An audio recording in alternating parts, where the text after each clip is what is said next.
Hello everyone. आज हम Oedogonium जो कि क्लोरोफाइसी क्लास का जीनस है उसके बारे में हम विस्तृत जानकारी प्राप्त करेंगे। उसकी पूरी लाइफ साइकिल के बारे में विस्तार से पढ़ेंगे। Systematic position of Oedogonium is division Thallophyta, sub division algae, class Chlorophyceae, order Oedogoniales, family Oedogoniaceae and genus Oedogonium. Oedogonium की अक्रेंस फ्रेश स्टेटिक वाटर या फिर स्लो रनिंग वाटर में पाई जाती है। या तो ये वाटर में फ्रीली मूव करता है या फिर किसी सबस्ट्रेट से चिपक कर अपना जीवन एज अ एपीफाइट भी अपना जीवन यापन करता है। प्लांट बॉडी की बात करें तो थैलस जो है वो फिलामेंटस होता है और अपने जिस सेल से ये सबस्ट्रेट से चिपका रहता है उसे हम होल्ड फास्ट कहते हैं। ये सेल कलरलेस होती है और इसमें फिंगर लाइक आउटग्रोथ्स पाए जाते हैं जो कि सबस्ट्रेट पर प्लांट को चिपका कर रखती है। सेल स्ट्रक्चर कोशिका की संरचना बेलनाकार या सिलेंड्रिकल शेप की होती है जो कि लीनियरी अरेंज्ड रहती है, मतलब एक के ऊपर एक अरेंज रहती है जिससे कि वो फिलामेंटस शेप प्लांट की दिखाई देती है। सबसे टॉप की जो सेल है जिसे टर्मिनल सेल कहते हैं वो जो दूसरी वेजिटेटिव सेल्स हैं उनसे अलग होती है। Terminal cell club shaped, spherical या फिर बहुत ज़्यादा ब्रॉड हो सकती है या फिर इसमें हेयर लाइक आउटग्रोथ भी प्रेजेंट होते हैं कभी कभार। तो बेसल सेल और टर्मिनल सेल दोनों ही सेल अन्य सेल से, प्लांट की अन्य सेल से बहुत ज़्यादा डिफरेंट होती है। यहाँ आप ओडोगोनियम की अल्टरनेट सेल्स देख सकते हैं कि किस तरीके से अल्टरनेट सेल अरेंज्ड है एक दूसरे के ऊपर। और जो टर्मिनल सेल है वो सेल सबसे अलग शेप की होगी। बेसल सेल जो है जिसे हम होल्ड फास्ट कहते हैं वो भी बिल्कुल अलग होती है अन्य सेल से। कुछ सेल पर जो सेल वॉल होती है वो रप्चर होकर के केप लाइक स्ट्रक्चर बनाती है। ये देखिए, यहाँ आप देख सकते हैं ये केप जैसा स्ट्रक्चर बन रहा है जो कि सेल वॉल के डीनेचर होने से बनता है। ये ओडोगोनियल्स के जो सदस्य हैं उनका स्पेसिफिक कैरेक्टर होता है केप का पाया जाना सेल्स पर। अब हम बात करेंगे सेल डिवीजन की कि ओडोगोनियम में सेल डिवीजन कैसे हो रहा है। तो जो एपिकल सेल होती है या टर्मिनल सेल है वो उस कोशिकाओं में सबसे ज़्यादा डिवीजन पाया जाता है। इसके साथ साथ जो फिलामेंटस सेल हैं, जो फिलामेंट के बीच की जो कोशिकाएं हैं उनमें भी सेल डिवीजन पाया जाता है। सेल डिवीजन में सबसे पहले कैरियोगेमी होगी। कैरियोगेमी मीन्स केंद्रक का विभाजन होगा। तो यहाँ पर एक से ये दो केंद्रक बन गए हैं और अब जो सेल है उसके अपर पार्ट पर या ऊपरी जो पोर्शन है वहाँ पर एक सेप्टा बन जाता है। ये देखिए एक सेप्टा बन रहा है या पट बन रहा है जिसमें कि सारी वॉल, जो सेल वॉल है वो सारी सेल वॉल की लेयर्स इस सेप्टा में भी पाई जाती है। ये सेप्टा लगातार धीरे धीरे बढ़ता रहता है और सेप्टा के बढ़ने से यहाँ से दोनों तरफ से सेप्टा मिल जाता है और एक नई पूरा सेप्टा बन जाता है जिससे कि अपर सेल और लोअर सेल दो सेल बन जाती है। दोनों ही सेल में एक एक न्यूक्लियस यहाँ पर प्रेजेंट है। तो यहाँ आप देख पा रहे हैं कि एक कोशिका से दो कोशिकाओं का फॉर्मेशन हो गया है। और ये जो केप सेल की हमने बात करी थी कि केप कोशिका पाई जाती है ओडोगोनियल्स के सदस्य में, तो ये केप सेल इस सेल में कितनी बार डिवीजन हो रहा है उसे प्रदर्शित करता है कि जितनी बार डिवीजन होगा उतनी बार ही कैप कोशिकाएं, कैप सेल्स बनती जाएंगी उसके ऊपर। तो ये विभाजन की संख्या को प्रदर्शित करता है कोशिका में।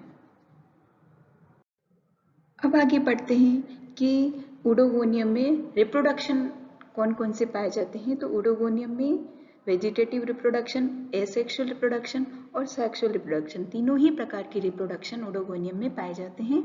यहाँ हम सबसे प्रथम वेजिटेटिव रिप्रोडक्शन या कायिक जनन के बारे में जानकारी प्राप्त करेंगे। तो जब भी प्लांट की ग्रोथ के लिए फेवरेबल कंडीशन होगी, अनुकूल परिस्थितियां होगी, तो ऐसे समय में विखंडन के द्वारा जो वेजिटेटिव रिप्रोडक्शन है वो पाया जाता है प्लांट में। प्लांट का फिलामेंट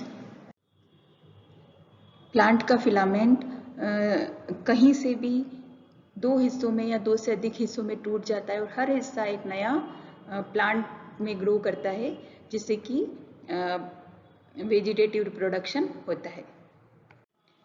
एसेक्सुअल रिप्रोडक्शन प्लांट में जो है वो ज़ूस्पोरेंजियम या ज़ूस्पोर्स के द्वारा होता है, चल बीजाणु के द्वारा होता है।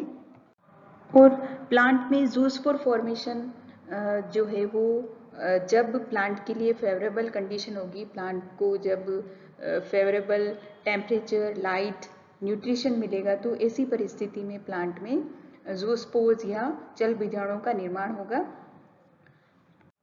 तो कोई भी ऐसे सेल जिसमें कि कैप सेल प्रेजेंट होती है, वो सेल ज़ूस्पोरेंजियम या चल बीजाणुधानी का काम करती है। और एक ज़ूस्पोरेंजियम से, ये देखिए, एक ज़ूस्पोरेंजियम से एक ज़ूस्पोर का फॉर्मेशन होगा। अब हम आगे पढ़ते हैं कि ज़ूस्पोर का फॉर्मेशन कैसे हो रहा है। तो चल बीजाणु का जो निर्माण है वो आप लोग देख चुके हैं कि जो भी कैप सेल जिन कोशिकाओं में उपस्थित होती है उनमें ज़ूस्पोरेंजियम बनती है। ज़ूस्पोरेंजियम की भित्ति थिक हो जाती है और उसकी शेप जो है वो ओवल शेप या गोलाकार शेप की हो जाती है। जो नॉर्मल कोशिका है, नॉर्मल प्लांट है, इसमें जो कॉन्ट्रेक्टाइल वैक्यूल है वो वैक्यूल समाप्त हो जाएगी, वो वैक्यूल खत्म हो जाती है और पूरा जीव द्रव्य जो है इस तरीके से समान तौर पर पूरी ज़ूस्पोरेंजियम में फैल जाता है। धीरे धीरे ये जो सेल वॉल है उसको छोड़ देता है और एक राउंड शेप ले लेता है, ज़ूस्पोरेंजियम का फॉर्मेशन हो जाता है जिससे। और जब ज़ूस्पोरेंजियम के अंदर का जो जीव द्रव्य है मैच्योर हो जाएगा तो वो एक ज़ूस्पोर में चेंज हो जाता है।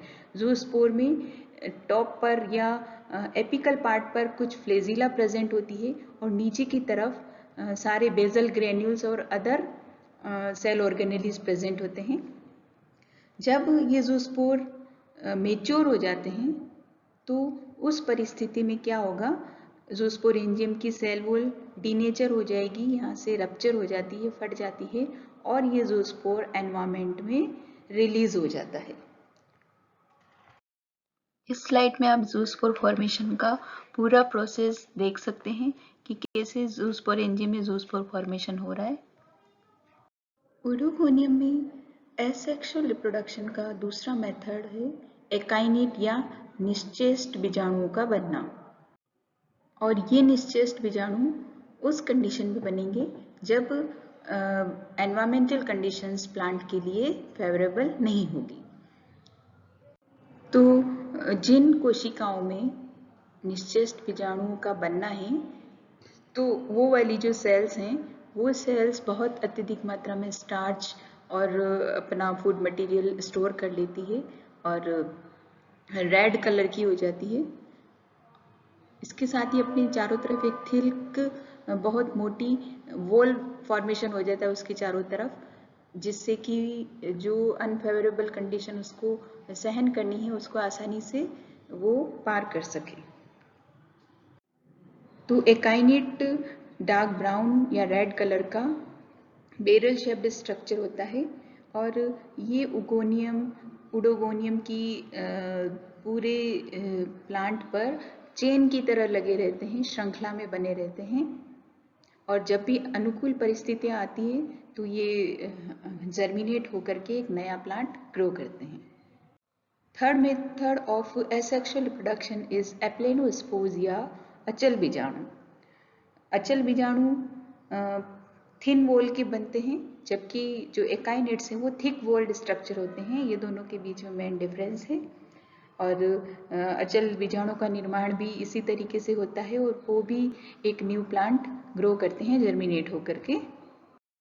दी गई स्लाइड में आप ओडोगोनियम में जब एसेक्सुअल रिप्रोडक्शन हो रहा है उस समय बने निश्चेष्ट बीजाणु की श्रृंखला को देख सकते हैं कि निश्चेष्ट बीजाणु एक चेन में लगे हुए हैं, जिस पर कि थिक वॉल्ड ये स्ट्रक्चर आप आसानी से देख सकते हैं।